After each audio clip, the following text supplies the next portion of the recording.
مساء المحشي الجميل التحفة. هما شوية محشي بيتين اي نعم، بس ريحتهم تحفة وطعمهم كان يجنن بصراحة، وعشان كده متحمسة اخلص معاكم بسرعة وابتدي اكلهم. الفيديو بتاع النهاردة عنوانه اوجد الاختلافات بين نوعين المحشي اللي موجودين في الطبق دول. حد عارف ايه النوعين دول؟ طيب، هو اول اختلاف ده محشي فلفل وده محشي كرنب.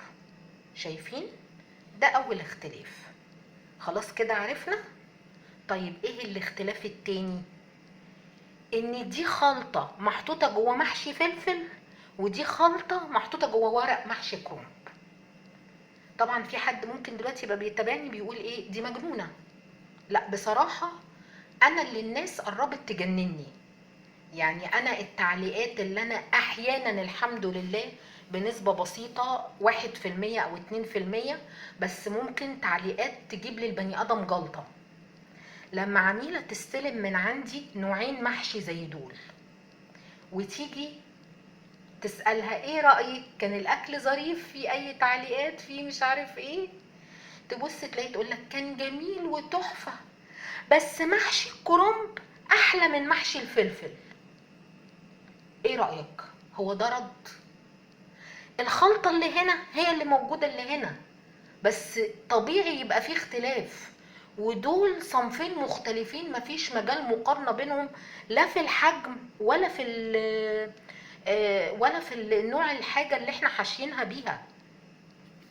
دي مناسبة كويسة اقول لكم ان في فرق تالت، ان شايفين الفلفل قد ايه وشايفين الكرنب قد ايه، الوحدات قد ايه، في اختلاف في الحجم.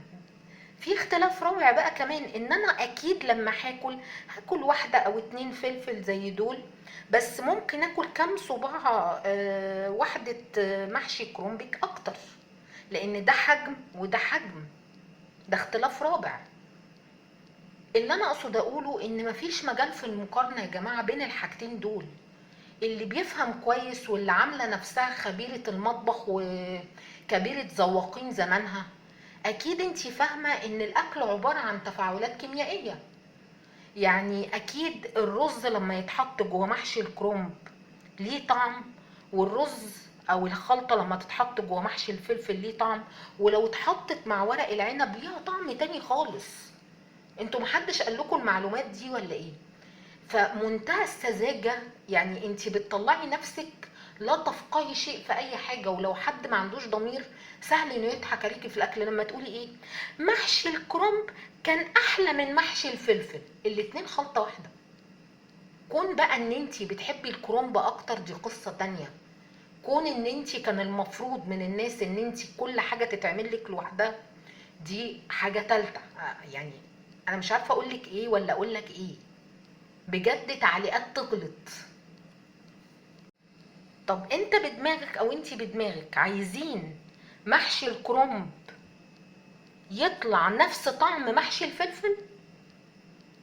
مفيش مقارنة. يعني مثلا في حاجات تانية، معايير تانية للأكل. يعني مثلا أنا واحدة من الناس، أنا امبارح كلت من محشي الكرنب ده بشراهة أكتر من محشي الفلفل، مش عشان الحجم بس أنا الفلفل كنت لسه واكلاه بصراحة من أسبوعين، فكان بالنسبة لي يعني ما كانش وحشني قوي. الكرنب بصراحة كان بقالي 3 شهور مثلا ما اكلتوش، فاكلته امبارح وانا كنت يعني طايرة. ما ينفعش بقى اتغابى واقول ايه محشي الكرنب كان احلى من الفلفل. هو مش احلى، هو انا كان وحشني الكرنب اكتر. فبجد في تعليقات كده من العملاء، يا نهار ابيض يا نهار ابيض يا نهار ابيض، ايه ده يا جماعة؟ ده ايه ده؟ انتوا مصدقين نفسكم؟ مصدقين اللي انتوا بتقولوه للكيتشن؟ يعني الموضوع ده ليه يعني نتيجتين مش كويسين للعميل وللكيتشن نفسه. يعني حضرتك دلوقتي انا ككيتشن او كمطعم لما يجيني فيدباك زي ده، طب انا المفروض المره الجايه اعمل لك ايه فيه؟ اعمل لك ايه مثلا في الكرنب عشان يعجبك اكتر من الفلفل، ولا اعمل لك ايه في الفلفل عشان يعجبك اكتر من الكرنب او زيه؟ ايه اللي مطلوب؟ يعني ايه اللي مطلوب؟ انت ما فهمتنيش الفيدباك بتاعك ايه.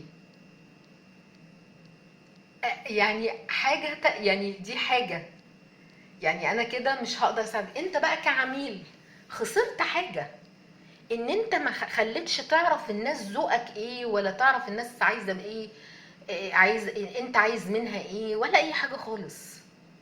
برضو حصل الموضوع ده مش في المحاشي بس. في واحده طلبت ملوخيه وفاصوليا، قالت لك الملوخيه احلى من الفاصوليا بكتير. والنبي يعني اقول ايه، اقسم عليكم بايه، بلاش تعليقات تبين جهلكم، تبين ان انتوا لا تفقهوا شيء في الاكل. والله لو ما كان ما عندوش ضمير ده هياكلكوا ابشع حاجات في الدنيا، لانه عارف ان اللي قدامه مش فاهم. مفيش حد فاهم يقارن بين حاجتين زي دول. مفيش حد يقارن بين الملوخيه والفاصوليا. الملوخيه اللي هي اصلا معموله بتوم كتير، مثلا والفاصوليا معموله ببصل، دي محطوط فيها كزبره اكتر، دي معموله بصلصه، دي من غير صلصه. ارحمونا شويه، ارحمونا شويه، المهنه دي صعبه. والاطباق اللي زي دي شويه اللي زي دول بيكلفوا مجهود وتعب وصحه اكتر من الفلوس بكتير. فما تخلوش الناس تتخنق، يعني خلوا الناس تشتغل ونفسها مفتوحه.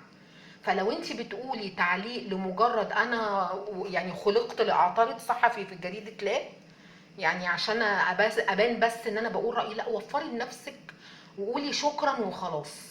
لكن ما تقوليش ده كان احلى من ده، ده كان مش عارف ايه. لا، ده يا حبيبتي مختلف عن ده، ده حاجه وده حاجه.